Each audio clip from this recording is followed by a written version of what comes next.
Hello, everyone, welcome back to the channel. Today we are diving deep into one of the most powerful and enigmatic figures of our time, Vladimir Putin, a man whose influence stretches far beyond the borders of Russia, shaping geopolitics, conflicts, and alliances across the globe. For over 2 decades, Putin has ruled Russia with an iron grip, maintaining his dominance through a combination of political mastery, strategic manipulation, and sheer ruthlessness. But how does one man manage to control an entire nation, silence his opposition, and still project himself as the indispensable leader of the modern Russian state? Let's explore how Putin built and maintains a system where he truly controls everything. Putin's story begins in the chaotic years following the collapse of the Soviet Union. Russia was weak, fragmented, and struggling to find its identity in a new world order dominated by Western powers. When Putin rose to power in 1999, first as prime minister and soon after as president, he inherited a country in crisis. Oligarchs had seized control of industries, corruption was rampant, and the Russian people had lost faith in their government. But Putin promised stability, pride, and the return of national strength. He portrayed himself as a man of action, a former KGB officer who could bring order to the chaos. From the beginning, Putin's approach to power was methodical.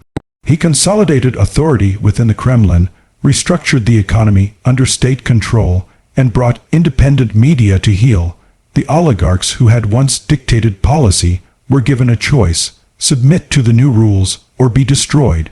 Many who defied him, like Mikhail Khodorkovsky, were imprisoned or exiled. Those who cooperated were rewarded with immense wealth and protection as long as they remained loyal. This was the birth of the power vertical, a system where every institution, from the judiciary to the press, answers ultimately to the Kremlin. But Putin's genius lies not only in repression, but in perception. He carefully crafted an image of himself as the defender of Russia's honor against a hostile West.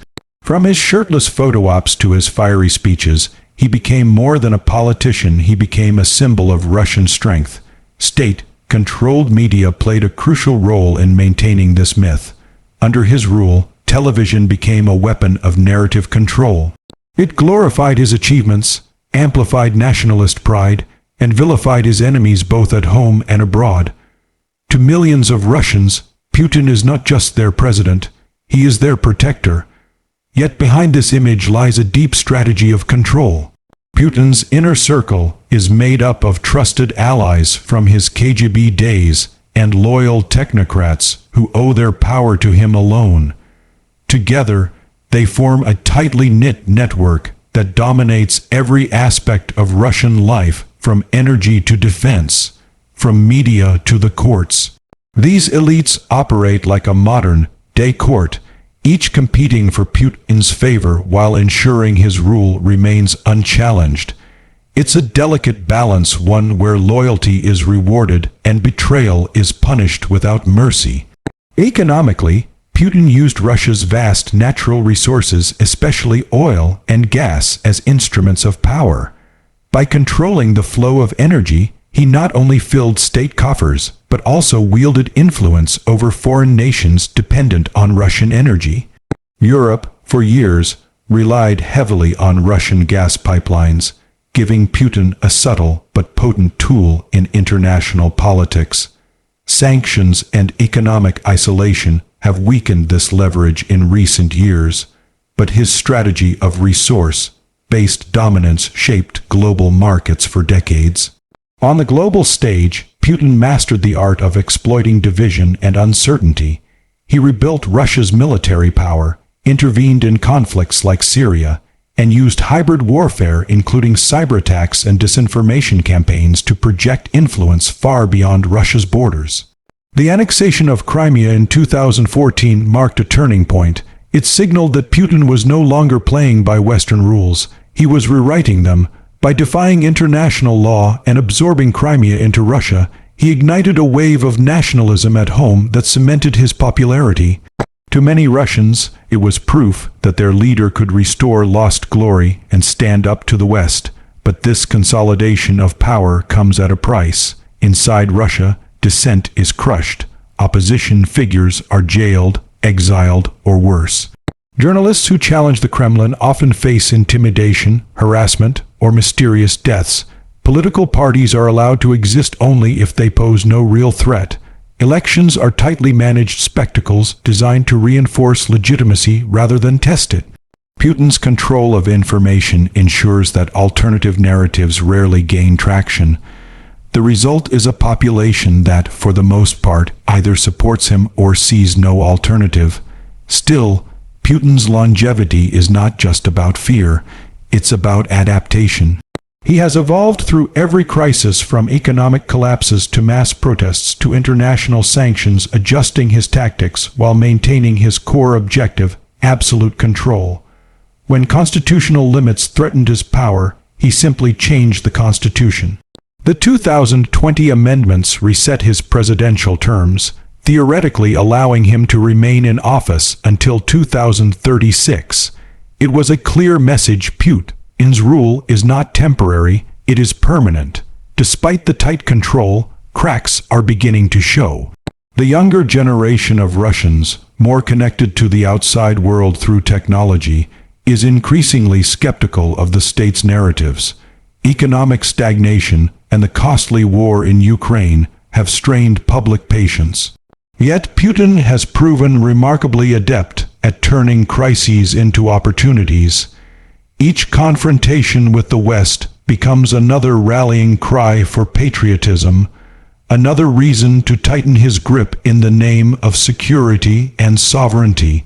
What makes Putin's power so enduring is that it's not just political, it's psychological. He has embedded himself into the Russian identity. For many, opposing Putin feels like opposing Russia itself. This blurring of personal rule with national destiny is what makes him so dangerous and so effective. He governs not merely through laws or institutions, but through the belief that without him, Russia would fall apart. That belief, carefully nurtured through decades of propaganda and performance, is his greatest weapon. Even as Russia faces growing isolation, Putin continues to play the long game. His foreign policy is rooted in patience and unpredictability, pushing just far enough to test Western resolve without triggering total confrontation. Whether it's military aggression, cyber warfare, or diplomatic manipulation, he uses every tool at his disposal to keep Russia relevant on the world stage.